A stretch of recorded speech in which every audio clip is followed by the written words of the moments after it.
let me. There we go. And you're doubled. Now you're doubled. I don't get it. All Yeah, right. you weren't doubled when we were talking before, but now there's two Barretts talking to me. As long as they're in sync, then it shouldn't like be a weird mind Yeah, great thing. quality though, but That's you're good. doubled. All right. Yeah. Good morning, everybody. It's Thursday. This is the All About Nothing podcast kind of daily show. I'm Barrett Gruber, host of the All About Nothing podcast with Zach King. You can follow me across all of social media at Barrett Gruber. This is Bill Kimler, host of Black, White, and Blue in the South with Dr. Jamil Brooks. You can follow him at Political Bill SC.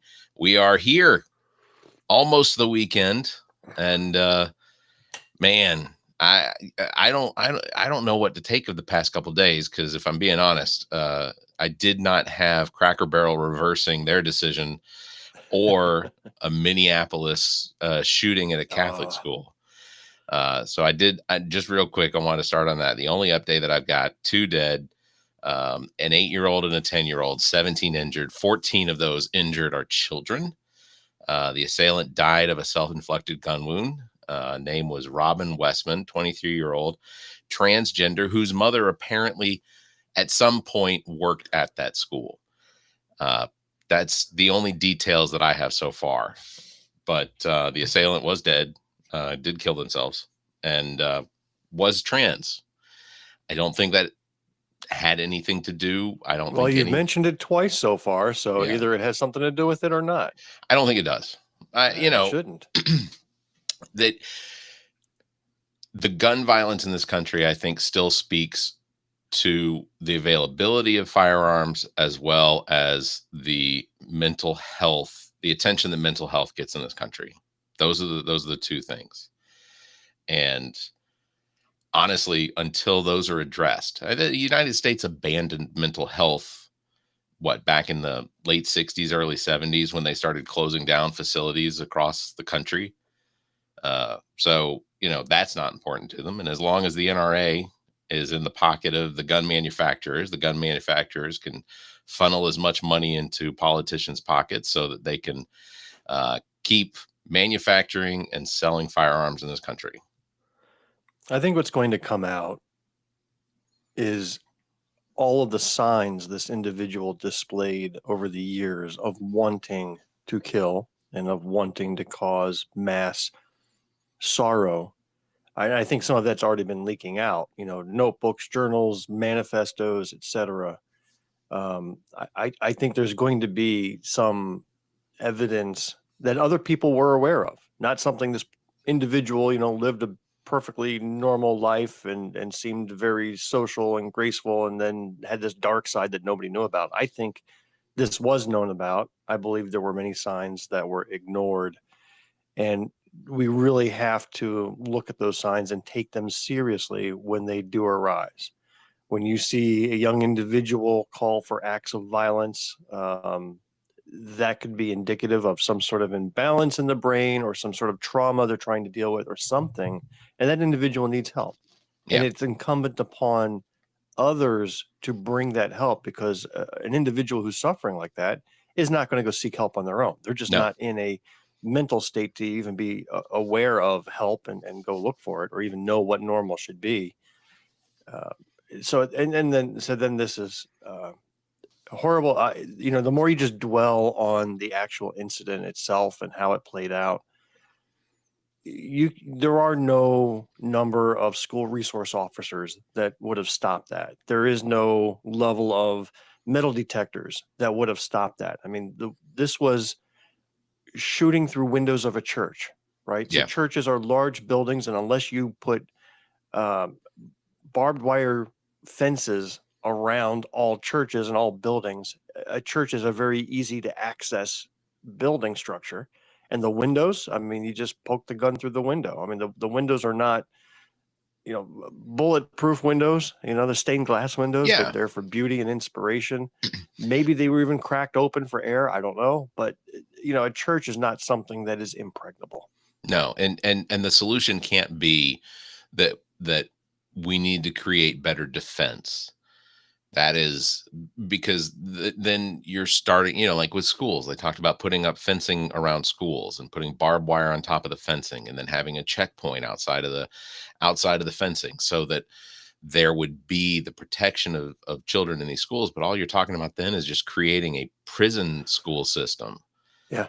And then when you talk about adding the same sort of line of defense to churches, and then you're going to have, because corporate offices are clearly in potential danger as well. So now you're talking about putting up structures and defense systems around court. Then we're just in we're in a defensive sort of a police state where, people are checking your ID at a restaurant. You're going to walk into the Applebee's and have to show your ID and get patted down, and honestly, actually, if you're walking in Applebee's, I don't mind.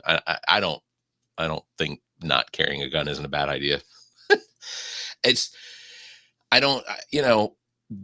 The idea that every single time these shootings happen, that there is a reaction on the right, which is, now is not the time to discuss the politics of it. Now it was time for thoughts and prayers. These children were literally in the process of prayers. They were in mass. All right, let's dispel something here. I mean, you're a former Catholic. I am too. In fact, I grew up in the Catholic school system, so Yeah. I know what it's like to go to a mass as part of your school day.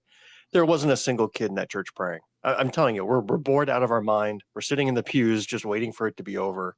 It's a class like any other Sure. class throughout the day. So no, kids were not engaged in deep spiritual commune with their maker. But still, it should be a sacred space. It's not a place that you go and expect violence to break out. Right. And we've seen it, whether it was this Catholic church, or we had, I think it was the temple in Pittsburgh a couple of years back, where there was a mass shooting there, or here in South Carolina at Mother Emanuel AME, right? Churches, all types, all denominations, all faiths. It's a physical building just like any other, and people have access to it, and bad people with, weapons of destruction. I mean, this guy had multiple weapons on him, right? Yep. Multiple. Rifle, shotgun, and a handgun. Yeah. And then the go-to after that is everyone, they immediately start checking them for, explosives, because that seems to be the go-to thought, is that, oh, well, this was someone clearly intent on doing far more damage. Yeah. So, it's appalling that we still live in a society where one side is constantly begging for there to be some sort of, at least, attention given to it, at least do something in an act of legislation to show that you're discussing it on the floor of the Senate or in the floor of the House. Do something. And that's not happening, because, again, the first thing they do is like, this isn't, we don't need to politicize this yet. Well, we still haven't even been allowed to politicize the school shootings in Florida in 2017 when Trump was president the first time. I mean, that's how we got David Hogue, who then was a vice chair in the Democratic Party and then out. So you have to recognize the Democrats aren't 100% trying to find the solution to this either, because there are a lot of Democrats that have a pretty decent B+ to A+ rating with the NRA as well. So I don't know. It's as a citizen of the United States, it's disappointing that we still have these mass shootings, and they happen every day. Sometimes it's 2 victims. In this case, it's 18, 19, including the gunman, I guess 20, and they just keep happening. And there is not, the likelihood of becoming a victim because someone decided that they wanted to take out as many people as they could, is growing and growing. And, as a guy that does data and numbers and statistics, you can't ignore the fact that every day there is another mass shooting. Well, this was a past week where there were a number of false alarms sent to colleges and universities around the country. Yeah, USC included. And then you've got Representative Nancy Mace going overboard, sharing pictures of innocent people, saying, be on the lookout for this person. I mean, she's going to cause somebody's death. It's just a matter of time. She is such a reckless individual. So the nation's already on edge as school is back around the country.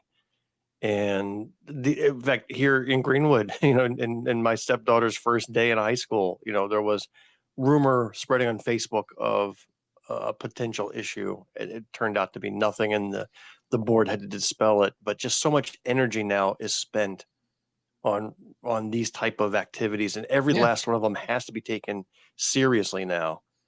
Like, I remember when I was in high school, my senior prom, we had a bomb threat called in. Right. This was in New Jersey?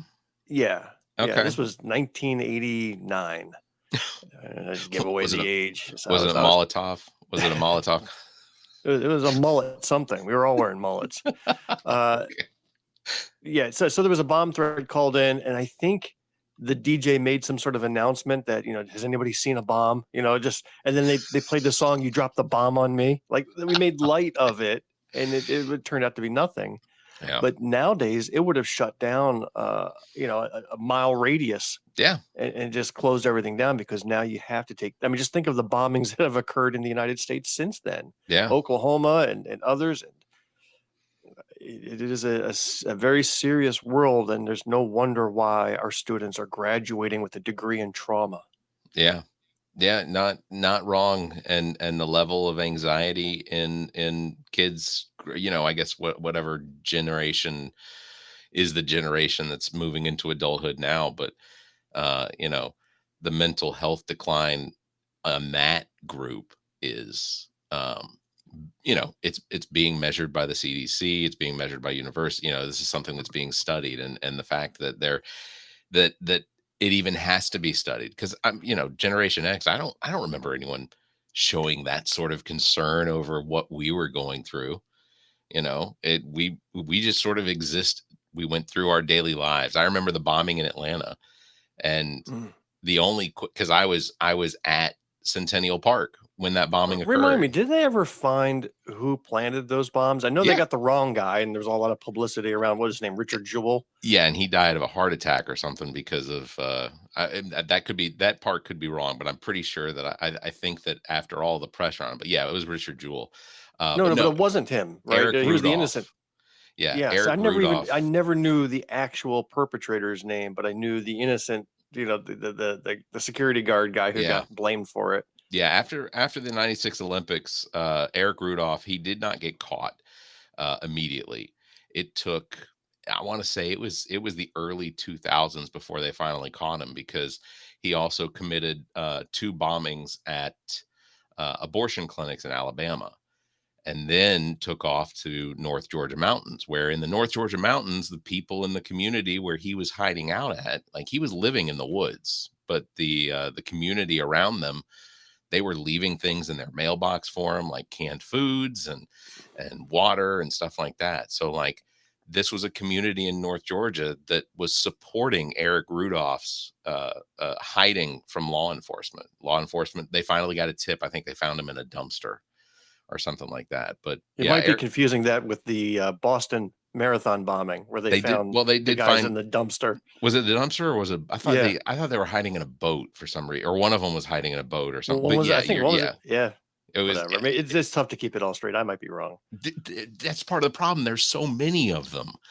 Yeah. There are just so many of them. Well, don't forget January 6th, in addition to the riots that occurred right there at the Capitol, there were pipe bombs planted around, remember? And I think Marjorie Taylor Greene was the prime suspect, if I'm not mistaken. So based on the at least some of the still images from the video, it does kind of look like Marjorie Taylor Greene, because she's wearing. She's wearing a ball cap, and it's just the right height, and the body structure is kind of mannish and still the same, So I'm not body shaming Marjorie Taylor Greene, but she does have a very specific identifiable body type, and it's a potato. I mean, that's just the name of the body type. It's scientific. You can look it up. Yeah. Hey, are you excited about Travis Kelce and Taylor Swift's engagement as much as the rest of the world? You have to remind me who they are. I'm not familiar with those names. Well, if you don't catch me up. Travis Kelce is a tight end for The brother of Jason Kelce. yes, Jason. I know Jason Yes, Kelce. He's yeah, famous. yeah, Jason He's the Kelce. best. You know what? I agree.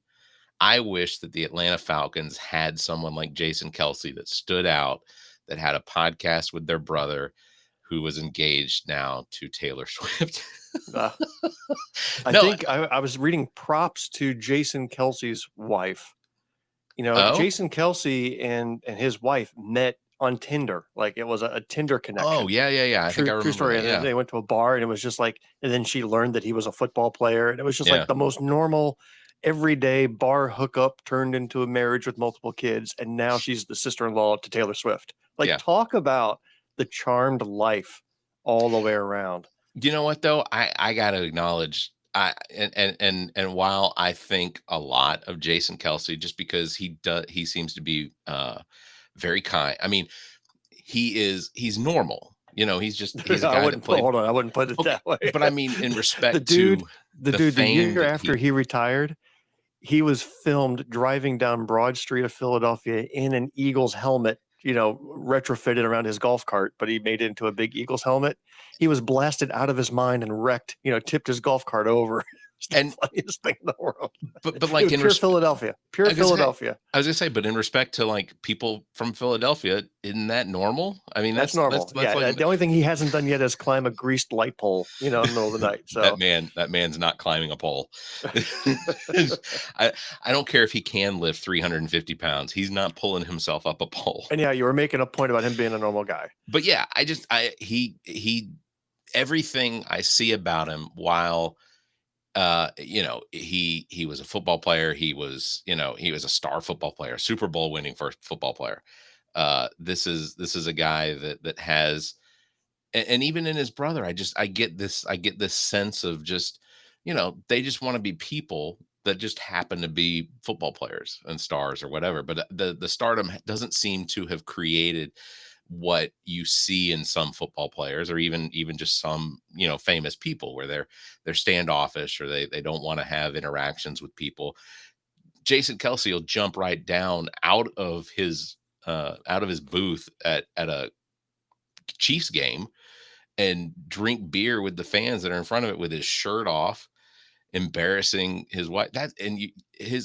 His wife has had a charmed life, but I think she's worked for it, you know? Oh yeah. Like I said, she's earned it. She certainly earned it. She's a good person. I've seen a documentary that kind of went behind the scenes of Jason Kelce and that family, and they just appear, at least from the documentary, very lovely family, Yeah. very Yeah. wholesome. Yeah. But I guess the big thing about the Travis Kelce Taylor Swift engagement sort of was the fact that when Donald Trump was asked for a response during a press conference, what he gave was a little shocking. He started by saying that Travis Kelce is an outstanding athlete or whatever, and he's amazing. And then he said nothing bad about Taylor Swift, which I fully expected. What was the last thing he ever said about Taylor Swift? Remind me. Before that, Yeah. talentless hack. I don't know. No, I no. don't He remember. he actually posted on Truth Social, very simple statement. I hate Taylor That's Swift. true. He did.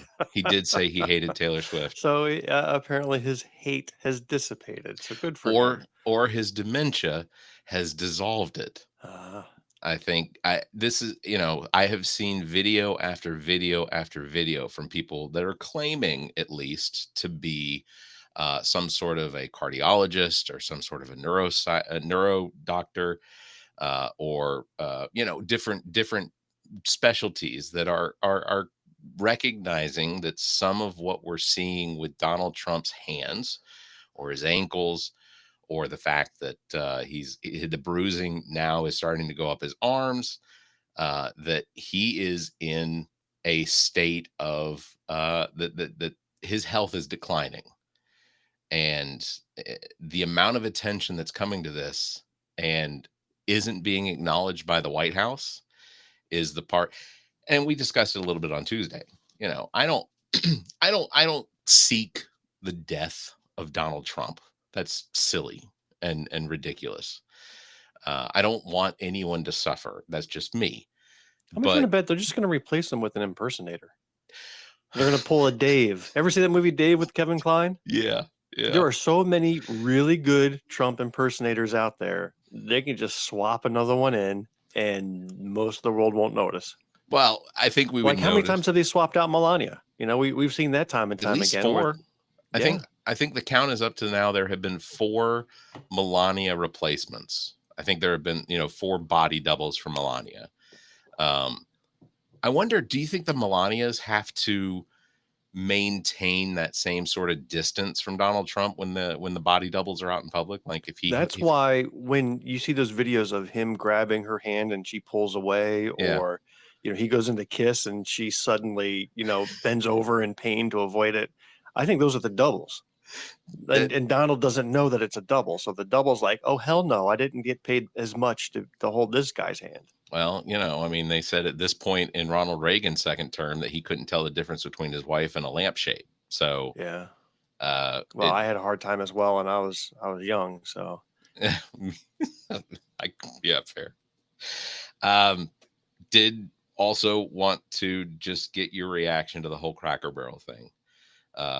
You can certainly tell me what you think, and I'll tell you what I think. Yeah, well, I mean, there's nothing clever or deep that I'm going to say that hasn't already been shared a billion times. The memes are great. I'm enjoying them.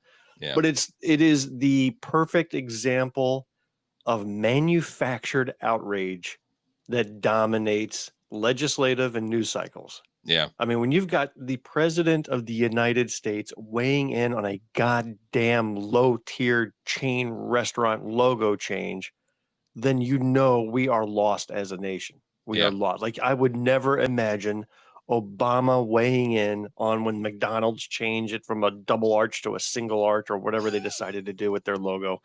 No president should be giving 2 shits about any logo change. And yet here we are, because the Republican Party is not functioning unless they have something stupid to be mad about. Yeah. And this is a perfect textbook example. This somehow down the road, cracker barreling is going to enter into the lexicon for this type of incidents. Oh, there they go, cracker barreling again. And we're going to have to go back and say, well, where did the origin of that phrase come from? Well, you see, back in 2020s, they all got their panties in a wad, blah, blah, 25. Yeah, it's right. I feel like I need to remind everyone, Cracker Barrel is not a marketing company. They are a restaurant chain with a goofy storefront attached to it. That this is not an organization that is, they don't design logos as their job. No, they hired a multi-million-dollar logo expert. I mean, that's what they do. They do hire quote unquote professionals who create hundreds of pages worth of documentation, A/B testing, focus group studies. I mean, they put a lot of money into this stuff.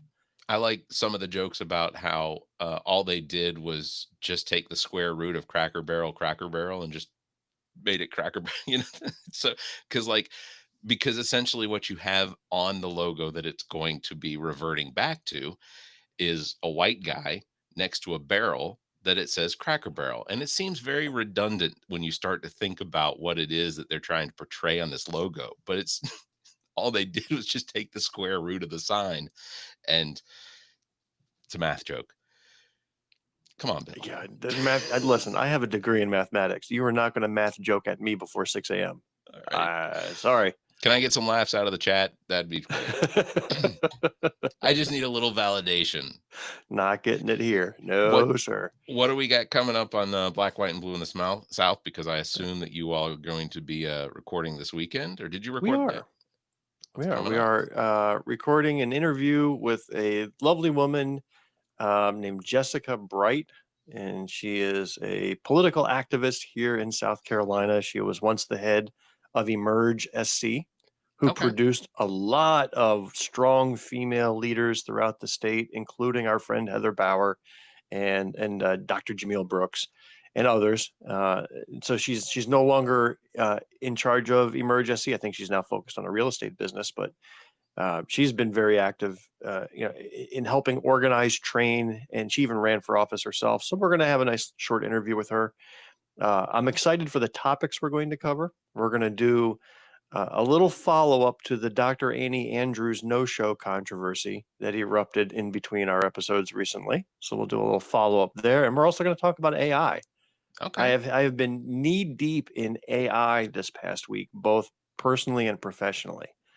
And boy, I haven't been this excited since GPS became available for map navigation, which I still think is a miracle to this day. Yeah. Yeah. I could just type in any address 1,000 miles away, do no planning, and have no problem getting there. That just still blows my mind. But what I've been doing, even at work with AI, is more than just hype. There is some real benefit to daily work out there that is just incredible. There is, and I can speak to that as well because I have been working on trying to make. I have the allaboutnothing.com website is an HTML, very simple website that I built years ago, and I pulled it up for the first time on my phone this weekend, and I was like, "Oh no, because it wasn't designed for mobile phones. Like I had not written the code." So I've been using AI to fix pieces of the website so that it will have a more appealing look when you pull it up on your phone. I use WordPress templates, which automatically can render whatever site you create in multiple formats: tablet, phone, desktop. That was a no for you? Yeah. I just wind up, hey, we got kicked off of somebody complained about us on the old TikTok there. Our live access was removed. Oh, good God. Whatever. Anyway. And you will never know what. You would never know what part of our show triggered that complaint, whether it was. Well, they said the violation reason was misinformation, which I can't think of anything we said that was misinformation. It's a weird reaction to have.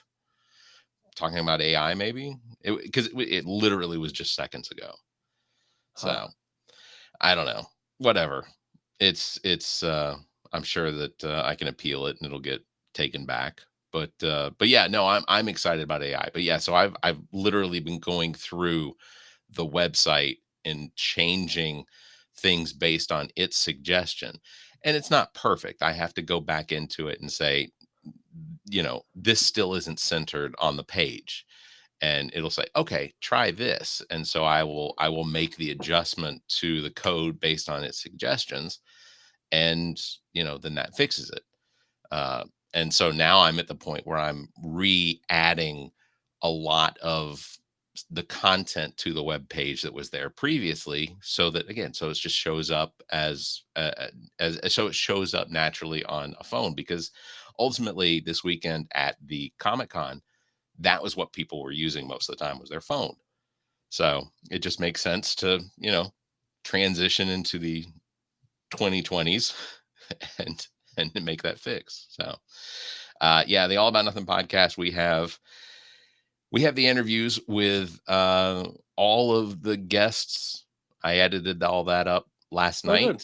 The audio and the video are ready to publish, and it's about an hour and 10 minutes long. And that's purely because we only get anywhere between 5 minutes and 10 minutes with any one of these guests. And but it was a lot of fun. And we're looking forward to Myrtle Beach coming up October 3rd for the Boardwalk Comic-Con, the first Boardwalk Comic-Con. So wow. Hey, I saw a little video I think Zach posted, which I was able to catch your booth. It's an impressive backdrop that you have invested in for that booth, with all the brand logos, and now you actually have to add more, right?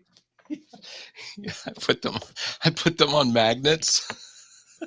Oh, so I see. So that you can just slap them on, take them off as needed. Oh, that's genius. So, that's genius. Yeah, we even got our own Politically Speaking. They're on there. So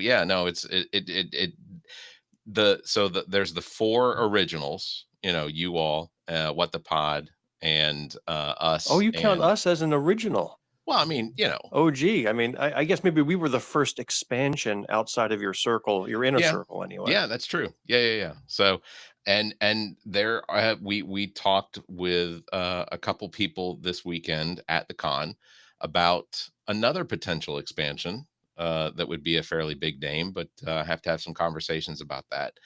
Can you give me That a subject matter without revealing who it is? Is it I political? Is it entertainment? Is it I would say that it's informational. That okay? they are. Uh, I will just say that they have their own publicate. They have their own publication here in Columbia, South Carolina, and slightly outside of the Columbia market. But they have a print media publication to them, and that is going to potentially. They want to discuss adding a podcast to the big media network, which is kind of a big deal because So they so are. you are partnered with Fitz News now. I'm going to nail it on my first guess. Could you imagine? Could you imagine? Oh, I don't know that I'd be able to sleep at night. I just don't know. All right. Well, Bill, it has been a pleasure this week. I think that we have maintained a level of entertainment that has kept people intrigued and attached, Yeah, mostly attached. we're renegades on TikTok now. Well done. Yeah, I'm gonna have to look into that one at some point. Anyway, well, Bill, I hope you have a good weekend. I'm gonna wrap it up. Big thanks So to everybody. does that warning or violation ever actually pinpoint the minute and second in which the violation occurred, where they think the misinformation was? Not that I can tell. It Yeah. just says violation, reason, misinformation. And ultimately, all it takes, I think, is 3 complaints during a live, a bit being reported. So it's So just like a person like me who has 3 accounts on TikTok can all do the same complaint. could or it's 3 people working in tandem to report those complaints, and then that's where it goes. Hmm. So, you know, it stupid people gonna stupid. Yep. That's just because you may not agree with us doesn't necessarily And you mean. can't just go back live? No, actually in this case I have to submit an appeal to get So our you live can't go status live back. again until you appeal. Right. Yeah. Wow. What So bullshit. it's dumb, and we appreciate this suppressed freedom of speech that we have because Was it the misinformation that Marjorie Taylor Greene has a potato body shape? Was that the misinfo? Because I that think that's or proven. or Melania Trump's body doubles Ah. swat Donald Trump's hand away, maybe. Who knows? Who knows? All right. Thank you, everybody, for tuning in. Don't forget, you can follow me at Barrett Gruber. You can follow Bill at Political Bill SC. We'll do this again next Tuesday. Until next time, stay safe, be kind, and keep your hands to yourself.